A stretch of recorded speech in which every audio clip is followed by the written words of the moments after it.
ভাই আমার, বোনেরা তোমার, আমি বলে গেছিলাম তোমাদের কাছে যা অস্ত্র সম্বল আছে তাই নিয়ে শত্রুর মুখামুখি হয়ে যাও, কিন্তু মিস্ত্রি ভাই তেনারা শুনলেন না। তেনারা শুনলেন পুট্টু সাহেবের কথা। আমাকে যখন আগারগাঁও অফিস থেকে রাত 2:35 পাকিস্তানের সেনাবাহিনী আমাকে গ্রেপ্তার করে নিয়ে যায়, কিন্তু তখন আমি বলে গেছিলাম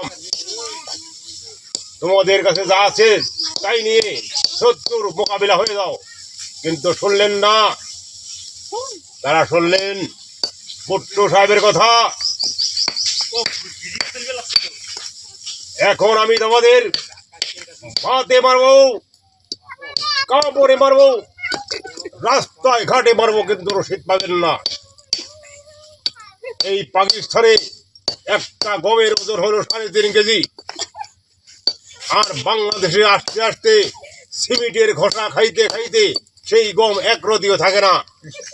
সংগ্রামী ভাইয়ের আমার, বোনেরা তোমার, মরতে যখন শিখেছি আরো মরবো, রক্ত যখন দিয়েছি আরো দেব, কিন্তু এই বাংলাদেশকে আমি মুক্ত করে ছাড়বো ইনশাল্লাহ।